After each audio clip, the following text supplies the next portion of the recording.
Na kuna watu wanafikiria kwamba wataendesha fujo Kenya hii. Juzi wamechoma mali ya wananchi. Supermarket imeporwa. Wameharibu mali ya wananchi. Wameharibu biashara ya wananchi. Na wao ni viongozi, wamechochea hiyo maneno. Wanalipa vijana kwenda choma biashara ya ule. Kwenda choma biashara ya ule. Wale wote ambao wamepatikana katika hiyo njama ya kuiba na kupora mali ya wananchi na kuchoma biashara za watu wengine, watachukuliwa hatua ya sheria na wote watafungwa. Na wao viongozi wao, we are coming after you. You cannot sponsor violence in the Republic of Kenya and expect to go scot-free.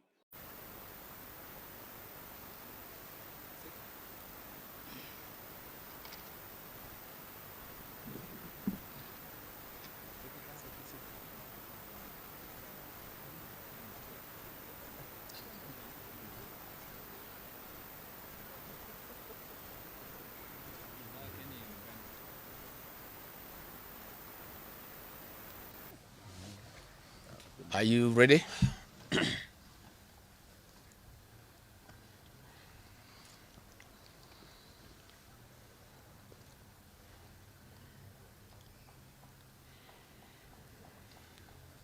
Uko tayari?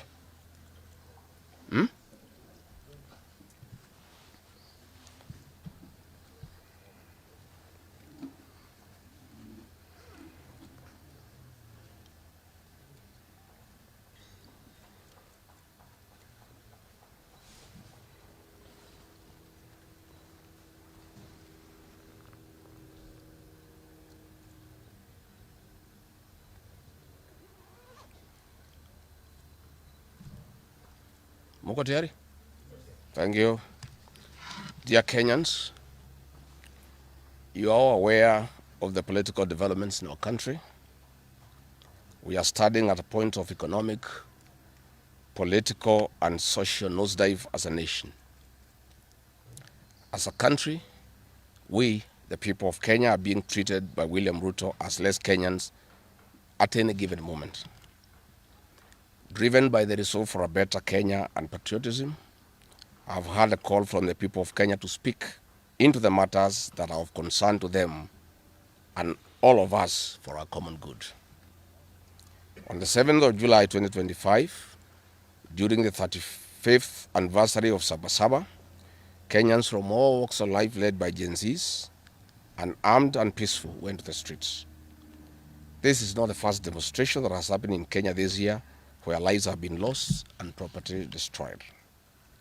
Unbeknown to these peaceful demonstrators, the tired regime of Ruto had a well-organized state-sponsored militia in cohort with the police and other state security agencies to maim, kill and destroy property and blame it on the Kikuyu community and specific leaders who are perceived unfriendly to this killer regime. This targeted profiling of the Kikuyu community and destruction of their specific business is an economic sabotage not new to the narrative of William Ruto. On the 30th day, this state-sponsored militia, under instructions and guidance from the police, were dropped in different places in the country, and mostly in the Mount Kenya region and other regions not perceived friendly to the government. They were strategically dropped past midnight, and then roadblocks were placed by the police while others was dropped early in the morning. The militia were procured by Ruto. Governors and MPs allied to him. These regions included Nairobi, Kiambu, Kajiado, Kisii, Nyeri, Murang'a, Kiambu, Kirinyaga, Meru, Nyandarua, Kajiado, Kitengela, Ongata-Rongai, Machakos, Embu, and in Wote. They had clear instructions to loot and destroy specific properties under police supervision. A killer squad of 101 that works under the Director General of the National Intelligence Service, Nuruddin Haji, was armed with assault rifles and drove in a convoy of unmarked Subarus shooting and killing innocent protesters aimlessly in the streets and estates. They squad in Subarus, hooded and masked against court orders, are disguising themselves as DCI's officers, yet we know they are not. In fact, I would like to clarify that the National Intelligence Service has procured Subarus to give an impression that this killer gang is from the DCI. The truth of the matter is that this has nothing to do with the DCI. This is the National Intelligence Service. And this squad of 101 people was formed when I was still in government.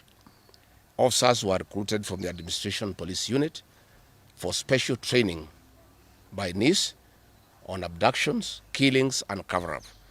And this is a squad that is killing the people of Kenya. The killings and the business destruction pattern point to William Ruto's ethnic profiling narrative, which he is a master with no rival. With a close coordination of PS Interior Raymond Omolo, this narrative was boosted online by state bloggers to spin the narrative. The Cabinet Secretary Kipchumba Murkomen's public to shoot to kill order, coupled with assurances to police officers that the government will not cooperate with the investigators in police conduct, has emboldened security forces. Police officers are now on record threatening citizens who are in their homes, boasting of their license to kill, acting with a confidence that can only come from the highest echelons of power. Mr. Murkomen's admission that these are not just instructions from him but orders from above removes any ambiguity about where responsibility lies. It will be recalled that in the run-up to the 2007 general election and its aftermath, the narrative of 41 against 1 was a masterpiece of William Ruto. The target was profiling Kikuyus against the rest of the country.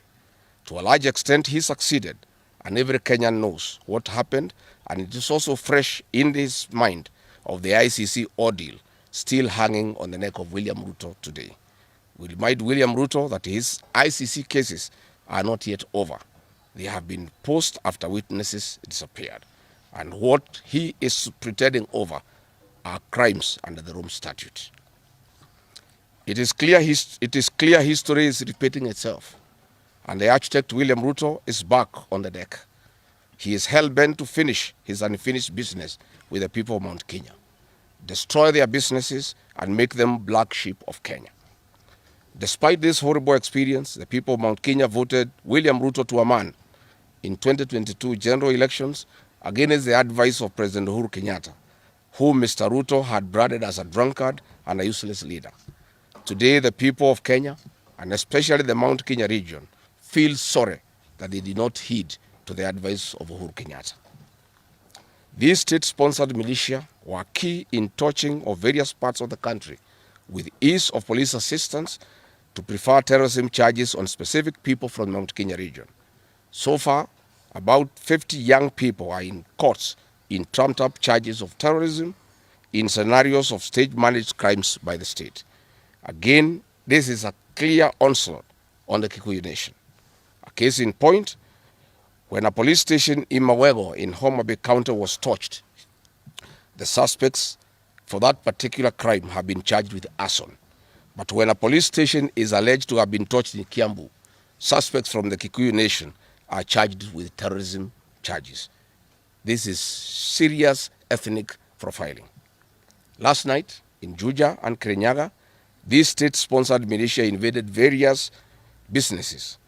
Luckily, in Kirinyaga, after Wananchi went to Sagada police station and they refused to act, saying they had orders from above not to interfere, the people organized themselves and repulsed the militia. Mr. Ruto's ethnic profiling has led to the destruction of the foreign properties belonging to the people of Mount Kenya. Maguna supermarkets in Meru, Kahawa West and Muranga.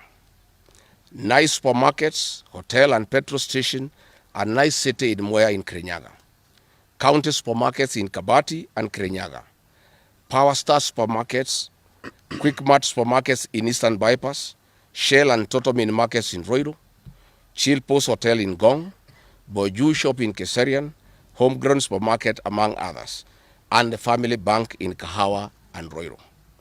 Notably, in Meru, These state-sponsored militia tried to attack Meru dairy processing plant and were repulsed by workers. In Nyeri, they further tried to attack Wakulima Dairy in Mukurweini, and the attack failed. We urge our businesses to heighten security surveillance on their business premises and production lines, especially the KTDA, coffee factories, milk processing factories, among others. We take note that in Meru, on Sunday, the 6th of July, at an event attended by CS Kipchumba Murkomen, the MP for Bori, Mugambi Rigathi, indicated that a supermarket would be attacked the following day. As sure as December 25 is Christmas, and true to his word, Maguna supermarket was touched by the state-sponsored militia, which the MP was private to. Why hasn't Mugambi Rigathi been arrested? How did he know that a supermarket would be attacked? This is selective justice. The evidence that these militias are state-sponsored is plain for all to see. Videos circulating widely show police officers not merely failing to intervene, but actively transporting armed groups who proceed to unleash destruction with apparent impunity. Uniformed officers have been seen standing guard as these groups rampage. They are in action and a stark contrast to strong statements being made by government. In Nyeri, journalists were attacked by these militias in the presence of the police. It is well documented. This is a clear indicator that Ruto is working with governors and MPs allied to him to destroy businesses owned by the Kikuyu, the Meru, and the Embu, and blame it on people who don't support his administration. This is a tactic that was used by the colonialists with the collaborators who searched earth policy and touched buildings and businesses and blamed it on the Mau Mau. This divide and rule tactic will not work, Mr. Ruto. We know that in Meru, they want to use this mayhem to blame Mithika Linturi. In Embu, they have already blamed Mkunji Gitonga. In Kitengela, Iron Gong, they want to target Senator Seki and MP Onesmus Ngogoyo. In Nyeri, they are trying to haunt Honorable Kagusha. And in Kirinyaga, they are targeting Senator Murango. We want to remind President Ruto that it is not the Kikuyus who want him out of office. It is the entire people of Kenya. Kenyans are suffering equally across the country. That is why Kenyans have said, if you, Mr. William Ruto, believe that it is the Kikuyus who want you out, then all Kenyans are Kikuyus. I want to thank the people of Kenya for standing out against this tribal profiling of the Kikuyu. The people of Kenya yesterday did wonderful by saying that the Kikuyus should not be profiled. This morning, I've seen Ruto quivering and wailing in uncontrollable anger. Mr. Ruto, excessive anger is not a solution. I want, with a lot of humility, to advise you to stop being angry. That will not help. You need to know what you need to do because you have not been listening to the people of Kenya. The people of Kenya are more angry than you are.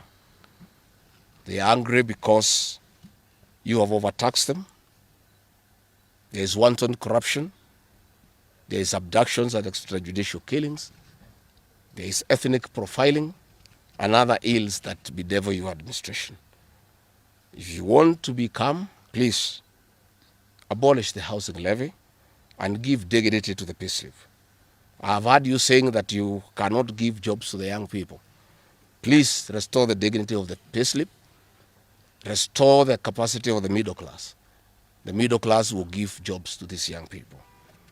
Stop killing and profiling the young people. Listen to them.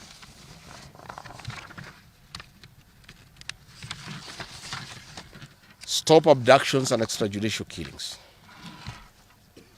Abolish, disband the killer squad of 101 officers at Danudin Haji.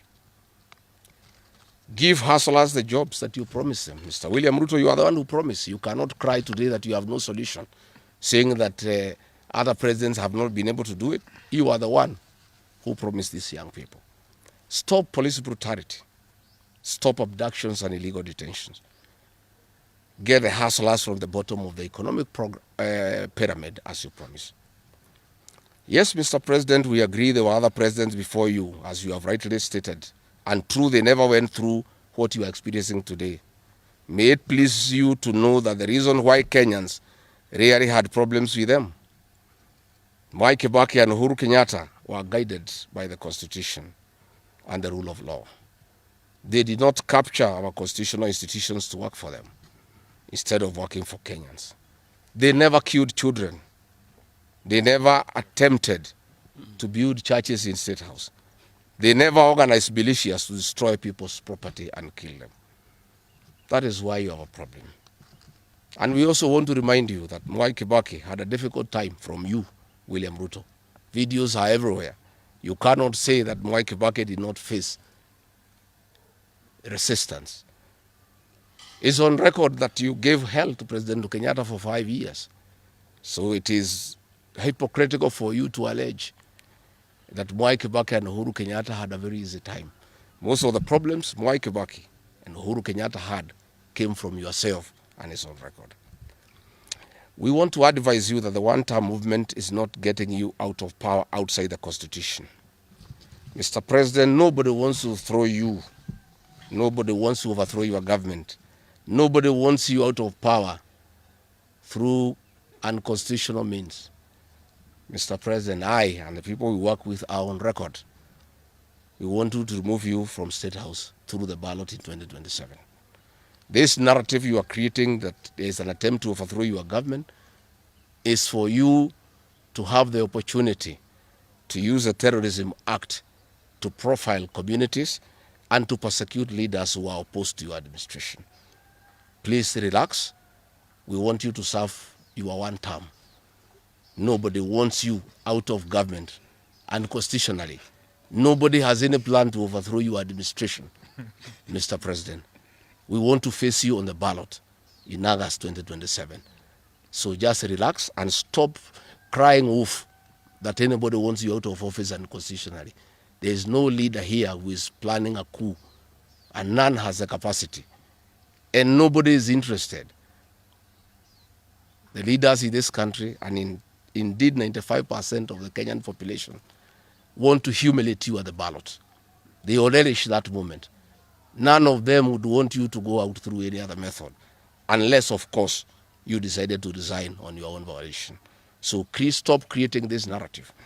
This narrative is to enable you to use anti-terrorism law to persecute leaders and to persecute the Kikuyu community. If you speak out online, Mr. President, you want to use the Terrorism Act to harass people. If you dare challenge your administration, you want to use the Terrorism Act to deal with people who are opposed to your administration. My fellow Kenyans, let us not be deceived. William Ruto has stripped away even the pretense of democracy. What we are witnessing is not the rule of law, but the rule of fear. This is not the behavior of a government that serves its people. This is the machinery of outright dictatorship.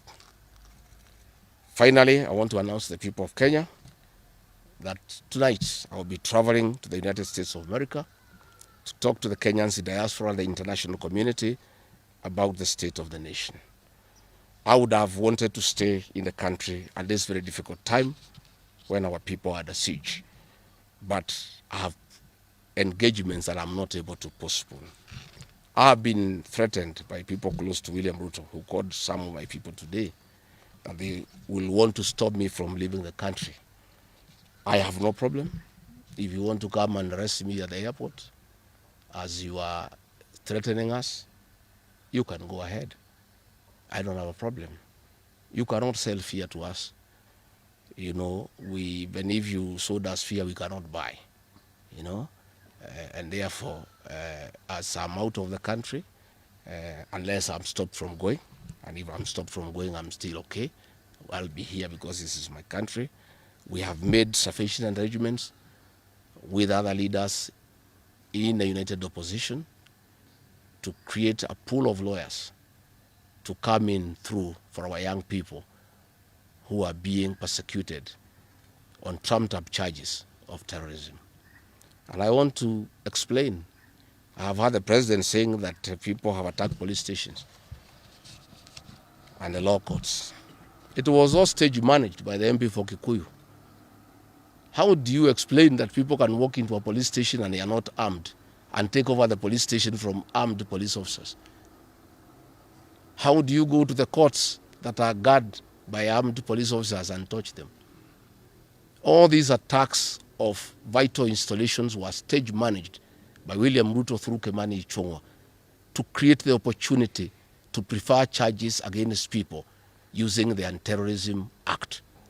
That is the reality. So nobody has attacked any police station.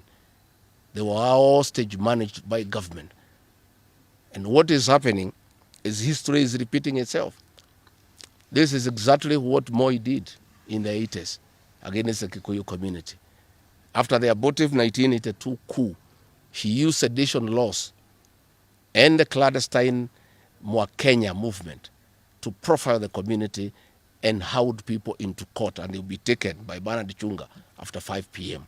This is history repeating itself. I want to ask our people to be calm, to be cautious, and to be strong. I want to appeal to our young people, the Gen Zs.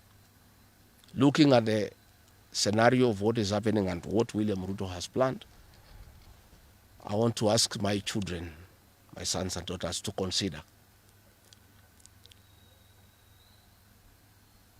applying the next onslaught against the President William Ruto by getting IDs and registering as voters so that they can deal with William Ruto on the ballot. Because I fear for them. Anytime they go out to the streets, they are killed like chicken.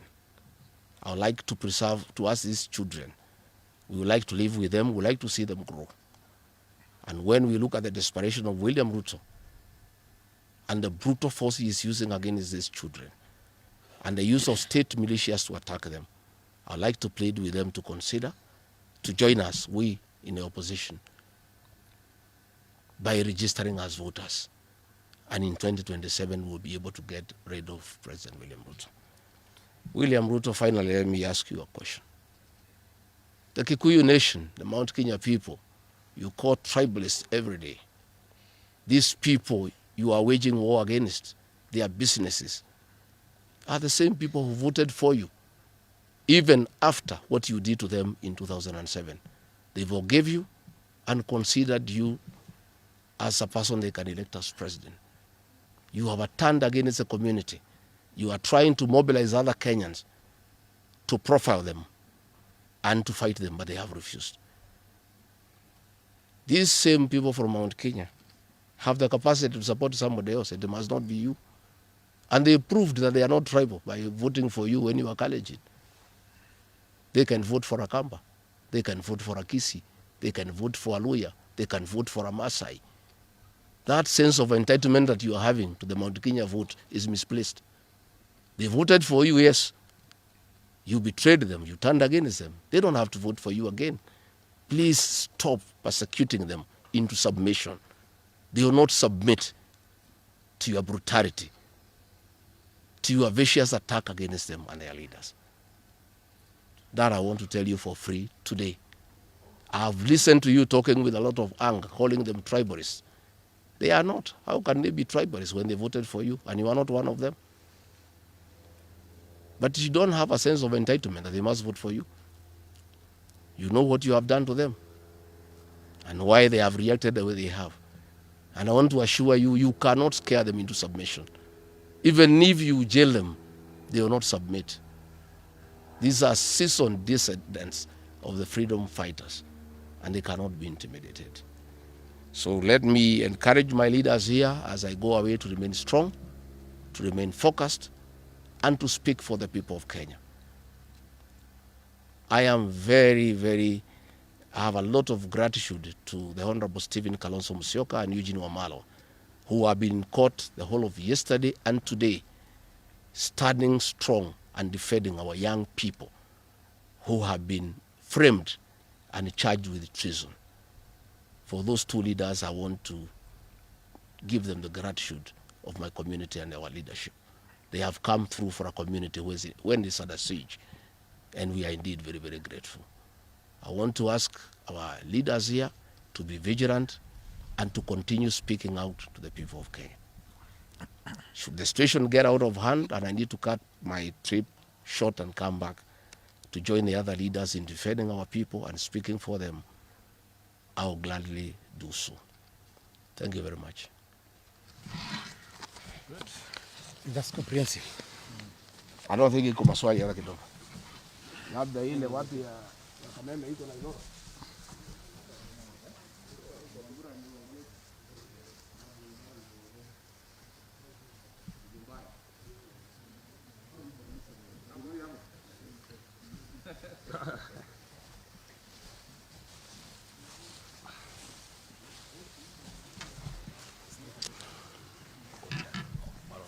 Oh. Muko tayari wale watu ya Kifaransa?